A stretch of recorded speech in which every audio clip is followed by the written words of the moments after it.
That was very interesting, Kathy. I learned some things. Yeah. Well, that's one thing that this area here, not a lot of people know much about it, as I found out. Now, I work part time as a tour guide in San Francisco, and I get calls to do tours. I know San Francisco very well. I was born in Antioch, but I was raised about half a mile from here in Live Oak Avenue. Any of you know where that is? Live Oak Avenue, right here.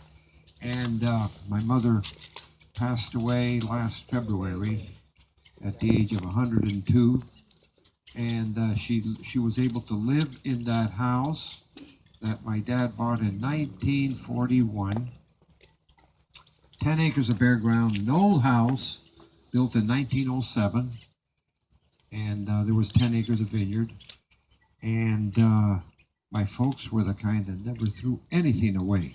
So lately I've been fixing up the house and getting rid of a lot of the things there. I think I'm going to go live in there and have my son come and live in my house in Antioch.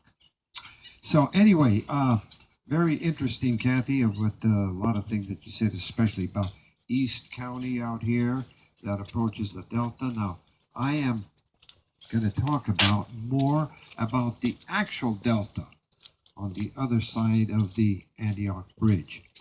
And I'm not going to mention very much about the people and Kathy, because she mentioned them already, except for one.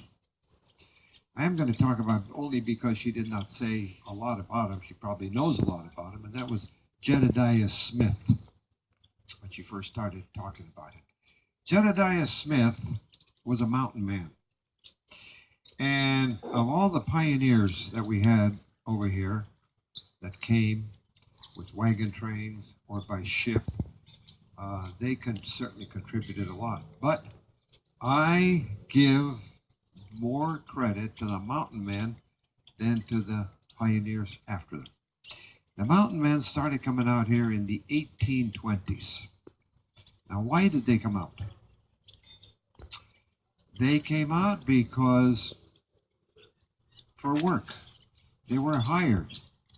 They were hired by fur merchants to come out here and trap the animals that were here. At that time there were very many, and then they would load up their horses and they would go back east and then sell the pelts to the merchants, and that's how they made their money. One of the favorite pelts, you know what that was? Beaver. Why beavers? Because the European countries made a lot of top hats for gentlemen, and they were beaver lined, and they got most of their beaver fur from the United States, from these lands right here. Now, Jedediah Smith, the reason that we know about him and we don't know about a lot of the other mountain men is because most of them were illiterate, and they did not write of their experiences, except that Jedediah Smith was literate, and he kept a diary, and he wrote a lot about his adventures. Do you know that he crossed the Salt Lake Desert in Utah coming out here? And that was treacherous. It did it in summertime. So he realized, he and two other men and a couple of pack animals that they had, they realized that in the daytime they would bury themselves in the sand and sleep, and then they would travel at night. He got to Los Angeles. They weren't trying to break the 200-mile barrier, huh? 200-mile-an-hour barrier. They weren't trying to break it. Anyway, where was I? He came to Los Angeles. Los Angeles at that time was a Mexican village. And he's the first man to come overland into Los Angeles. The Mexicans didn't trust him. They threw him in jail. He spent some time in jail. Finally, they realized he was harmless and they let him out. And then he came out here to this area. And do you know that he traveled a lot up the Sacramento River? And he found some Indians who were not so friendly. California Indians generally were quite friendly, but not all. There were some tribes that were not so well. They would, oh yeah, if they could kill you, they would. Anyway, Jedediah Smith made it. Anyway, he went back and had made some money, especially from his writings and from fur trapping. And he went back and bought a house in Ohio. I forget where in Ohio it was, but anyway, in Ohio, I know he bought a house. And he was going to retire because he had plenty of money. And his brother, younger brother, wanted a guide because his younger brother wanted to come out here and do the same thing and go trapping, just like many people were doing at the time. And so he coaxed Jedediah Smith to come with him and work as a guide for him, which he did. And in New Mexico, one day Jedediah Smith went to get a drink of water in a creek, and then he looked around. He was surrounded by Indians, and they killed him. And he died at the ripe age of 27. Wow. But he had a lot of interesting things he had to say about this area in his writings. So anyway, so much about Jedediah Smith. The other thing I was going to talk about, mention that, and this is secondhand stories. These are facts that I heard from old timers and from my father. My father came to this country from Italy in the 1920s, and he had a lot of friends that lived across the river, out in the Delta. And he'd tell me that it was kind of a wild place back in the 1920s, even the 1930s. Yeah, it's a wild place. There were a lot of workers, there were a lot of farms, and there were Portuguese, there were Italians, there were Mexicans, there were some Americans that had come from Oklahoma, especially during the years of the beginning, the late 20s and the Dust Bowl era and whatnot like that. And a lot of them were single men. And on weekends, oh, would they party. Towns like Rio Vista, Ileton, Locke, oh, they were wild. Almost every weekend, there would be a killing or a knifing of somebody, and there was no police force up there. So they would call the police from Antioch or Stockton, and the police would say, okay, we'll be out there. But they didn't say when. Monday morning, they come out there, pick a body off the street, and that was it.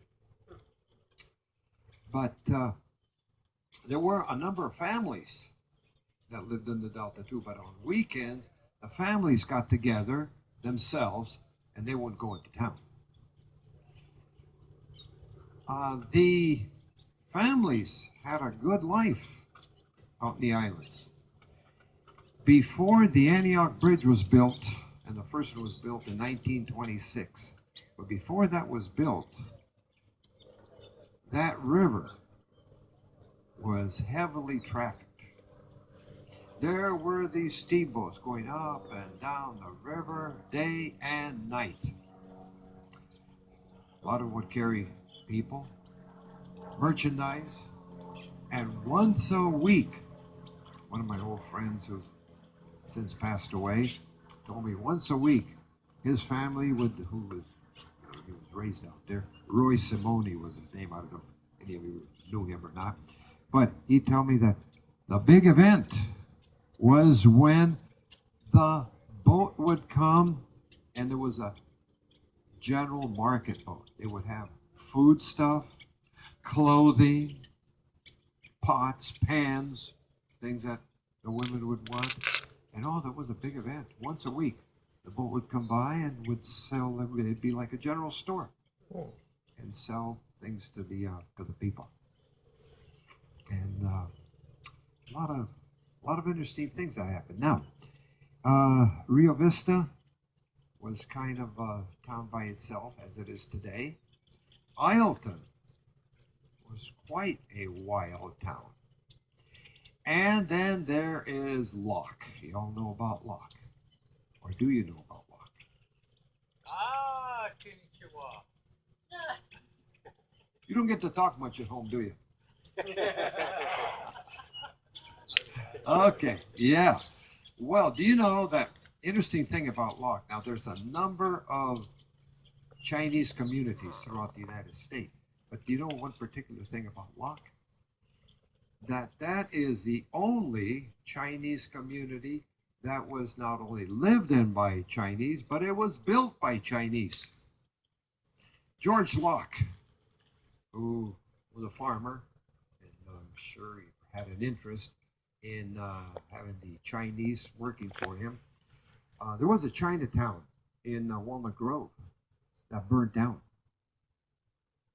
And in 1915, George Locke offered 10 acres to the Chinese from Locke. And he told them, he says, this is your area, do with it what you want. I need workers, you'll be working for me. And so they built their own community. They were so proud of their community that they deemed that nobody other than Chinese would own a business there. So, how did Al the Wops get in there? Huh? Well, I'll tell you an interesting story. And this is not written in the history books, so I cannot document it, but I have heard it enough time from locals in Locke. When I was in college, my roommate, his name was Selden Perry, from Perry's Boat Harbor, out to the Mokelumne River. Some of you know where that is. Okay. And he told me that his father, who had been a harbor master for 18 years, and he told me this story about, have any of you ever heard of the Chinese Exclusion Act? Yeah, this was an act that started in 1882 that said, a law was passed by Congress that said no Chinese can come into the United States unless they have a special visa. They have to have a special visa, but none of them could come in the United States. Well, you know, you had, just like you do today, these people that bring people in from South America and whatnot.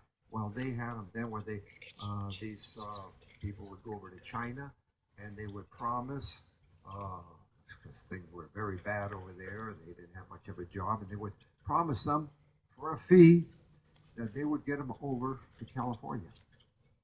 And what they did, they put them on ships, and when the ship got 3 miles from sea, they would put them in small boats because that way they could get to shore easier.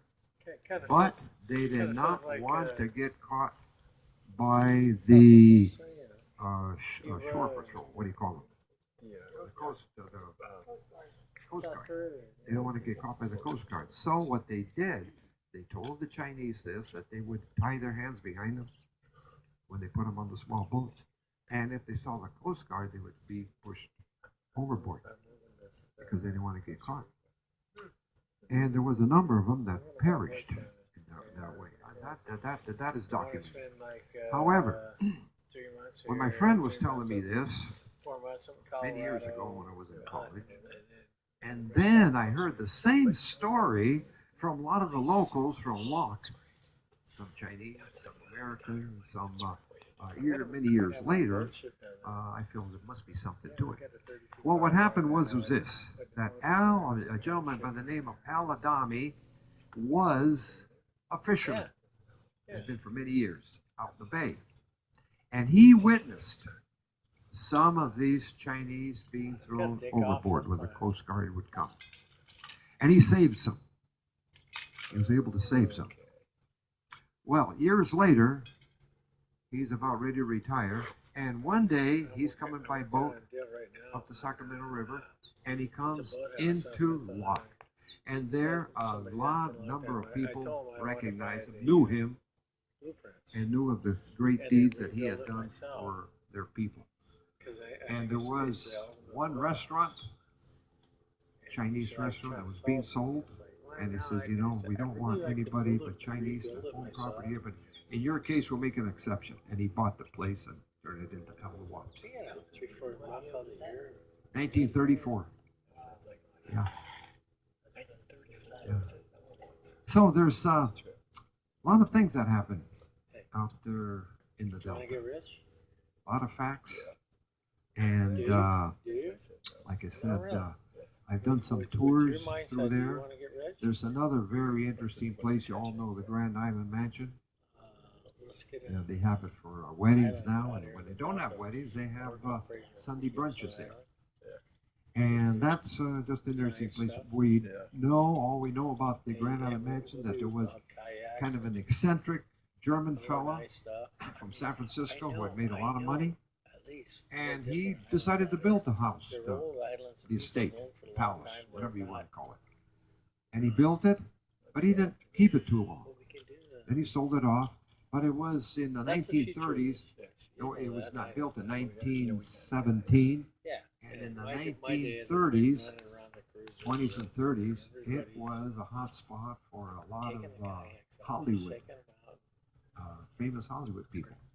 It is known that Clark Gable You know what? was there, I see.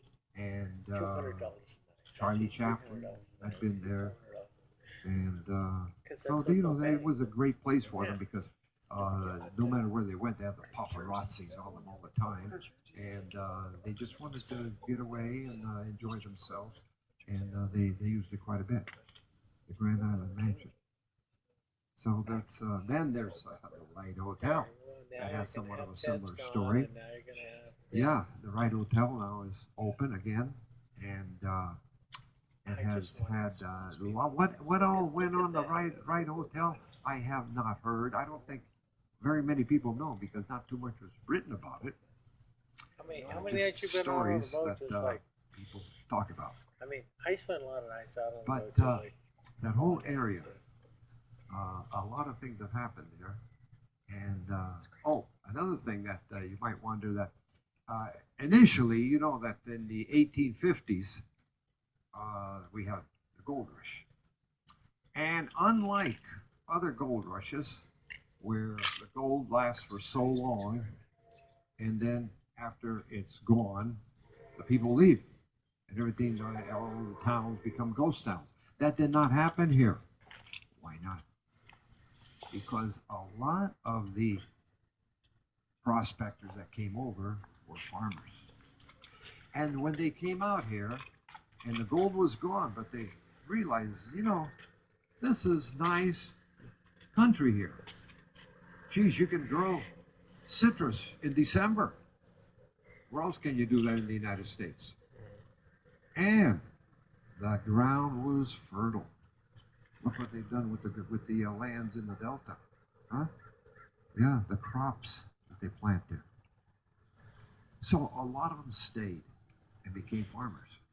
And then a lot of them realized that this Delta area over here, which was very unstable, sometimes it'd be flooded, sometimes it'd be dry. So then there were a lot of Chinese that now didn't have work anymore, and they employed the Chinese to build levees that dried out the ground, and then they had fertile land to plant their crops on. We are now in a situation where they're still working on the levees, thank God that they are, but should we get a major earthquake, which one of these days we're going to get, we don't know what's going to happen. Will we have a big levee break somewhere? That would affect all our water quality if that happens. So let's hope that we have some people at the helm that can watch these things. Well, ladies and gentlemen, I want to thank you. I could go on and on, but you know, I've gone on long enough. Kathy, very nice. I learned a lot from what you had to say about East County. Any questions? Okay.